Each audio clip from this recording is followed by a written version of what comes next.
Hello and welcome to the latest edition of the Low Budget Review Show. I'm your host Eric Smith, and today I'm talking about Sentinels by Matt Manochio. This is from Sam Hain Publishing. Just came out on November 3rd, and Sentinels takes place shortly after the Civil War. I think about 7 years, but in the grand scheme of things, that's shortly after the Civil War. And we're following Noah Chandler, who is a sheriff's deputy.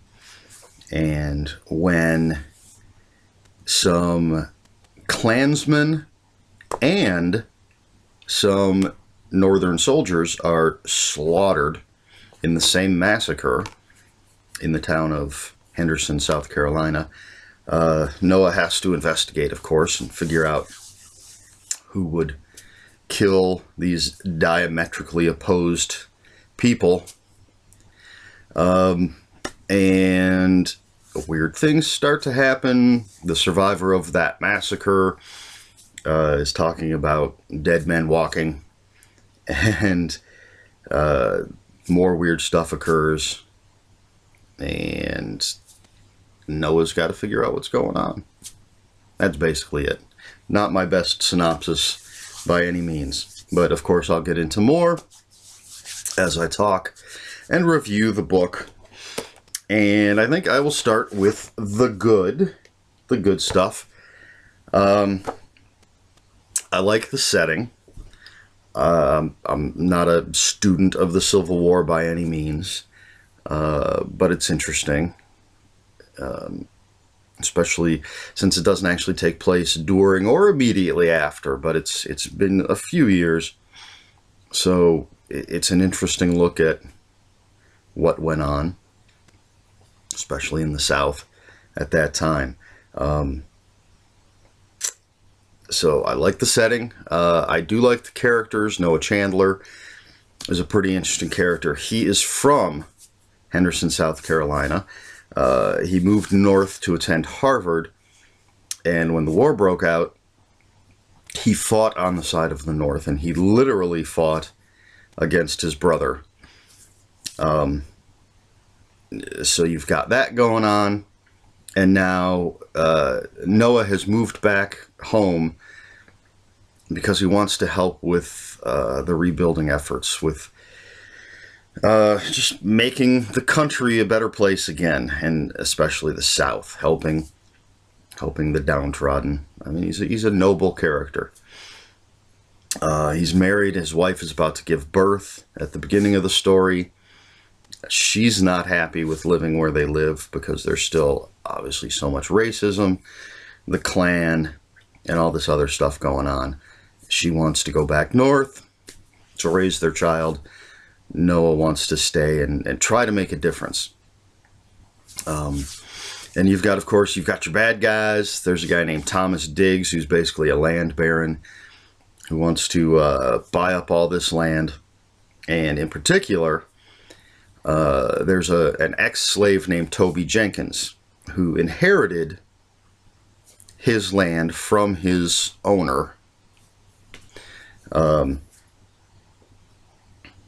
His owner wasn't a bad guy, per se. This is all relative, because he treated his slaves well. You know, gave them food, gave them shelter, paid them, I believe, treated them as equals. And when he passed away, he had no family, so he gave the farm, the plantation, to Toby. So Thomas Diggs wants Toby Jenkins' land, and he will do whatever it takes to get it. Which brings us to the Three Stooges.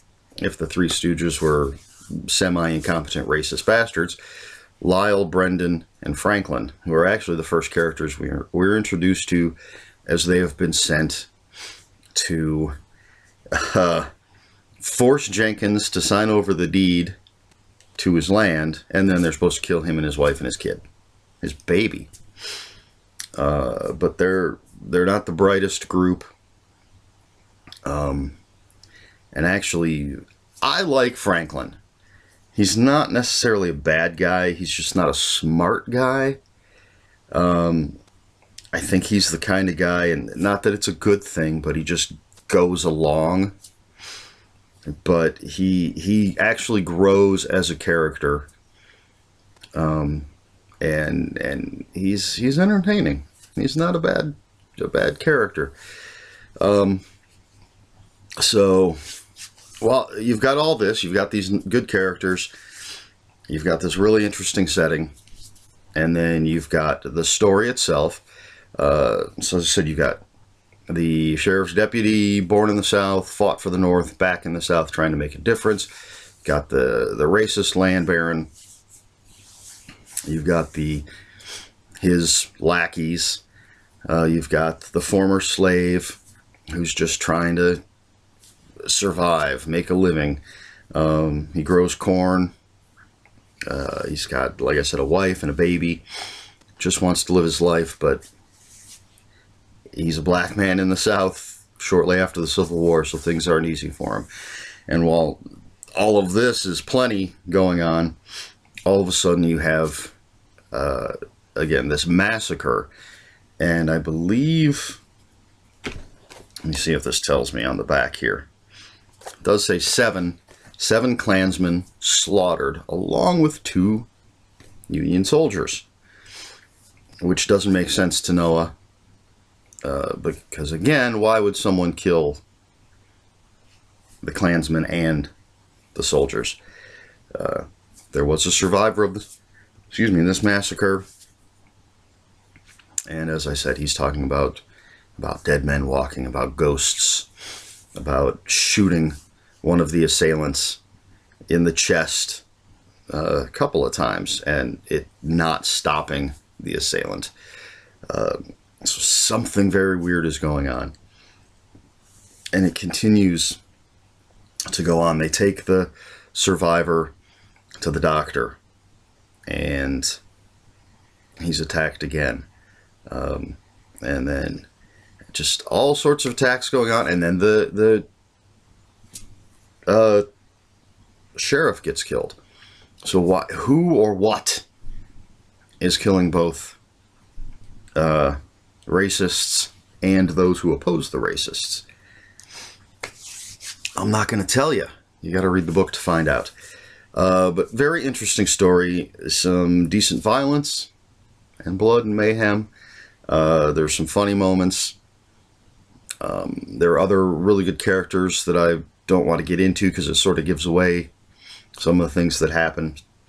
There are some nice twists and turns. Some things I didn't see coming. Some things I did see coming from quite a ways away. So, let's see. All right, I think I covered all the good stuff. Characters, the setting, the story itself. Now for the bad stuff. And it's basically just one thing. It seemed to me that the writing was choppy in quite a few places. Not sure if that's the right way to put it. Just, there were points where, let's say there's a scene with multiple characters in it. There were quite a few times when I was unsure who was doing what. And it wasn't the type of scene where you're not supposed to know who's doing what. For example, basically the subject of the sentence was unclear. Is that the best way to put it? You'd maybe have 2 people interacting, and then it would say, he did such and such. And I would assume that it was one character because he seemed to be the subject of the sentence and his POV and everything, but then it would turn out to be the other character, and I'd lose the thread of the narrative. It would pull me out because I had to recalibrate my head and say, oh wait, I thought that character just rode off, but it turns out it was the other character that rode off, and the character I thought it was is still here. So I had to readjust things. I hope that I don't have any specific examples. I didn't go through and mark the book and find these. So I hope you understand what I'm talking about. Just quite a few times where this happened, and I think I'm following one character, but for a sentence or two, it turns out he's talking about somebody else. And then there's one sentence in particular that it seemed to come out of nowhere. It was, I can't decide if it's a transitionless transition or a transitional non-transition. It just, you're following Noah. He's doing his thing, and then all of a sudden this sentence just drops in out of nowhere. Completely no context for the sentence. And I thought, okay, well, maybe they forgot to put the space that indicates we've changed scenes. But as I keep reading, I realize we haven't changed scenes. But this sentence made no sense to me. It just, again, completely pulled me out. I had to reread like the previous couple sentences and the following couple sentences to make sure I didn't miss something. I mean, eventually I understood what was going on, but it just, again, choppy writing is how I'm describing it. I'm not sure that's the best term, but so this is, to me, this is the bad, because again, I kept getting pulled out of the story, losing the narrative thread, as I said, and to me, that's a problem. I like to be immersed in the story as much as possible, and when something like this happens and I have to stop and either reread or as I said, recalibrate my brain because things weren't what I thought they were, and I'm not talking about in a way where there's a big reveal of something or there's a twist. This is just the writing, the way it is, was not clear, I guess, is how I'm trying to put it. That's the only problem I had. Other than that, like I said, I really enjoy the story. I really like the characters. The setting is cool. Made me think about things as far as what went on back in the day. As I said, I'm not really... I mean, I know the general history, I think, that we're all taught in school regarding the Civil War. But it's not something I've really read a lot about. You know, I know a lot of people that there's certain points in history that just fascinate them. Some people love to read about World War II. Some people love to read about the Civil War. I'm not against reading about those things, but they're not... I don't have a Civil War book collection or anything like that. So I'm not really well versed in what was going on. You know, I know about the Jim Crow laws and some of the things that happened during and after. So this was just interesting to see. Again, I understand it's fiction. I'm pretty sure there were no supernatural elements in the South back then, but I could be wrong. I wasn't there. But still an interesting time period to set the story, and it works well. So, that being said, I'm going to give Sentinels by Matt Manochio, I'm giving it 3.5 out of 5 dead Klansmen. So 3.5 out of 5 dead Klansmen is my rating for this. It could have been, the writing could have been a little smoother to keep me immersed in the story. But aside from that, like I said, I really like the characters that I did mention. Some that I didn't, but I don't want to give anything away. And mentioning who these characters are, I think are gonna give away some of the plot points. So I kind of like this cover, but this guy here, just the silhouette makes me think of Blade from the Puppet Master movies. If you've ever seen those, about the little killer puppets. He just reminds me of Blade. I should have pulled down. I have a little Blade statue. You could have seen the thing. But aside from that, look at those scary eyes up there. So, as always, I will have links for this book in the description below. If you have any comments, questions, or corrections, please put them in the comments below. Comments are open for spoilers. Just post a spoiler warning. Please like, share, and subscribe. I think that covers everything.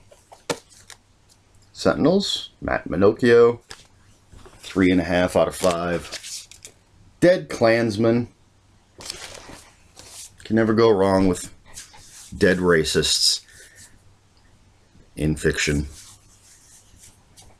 I should have a disclaimer.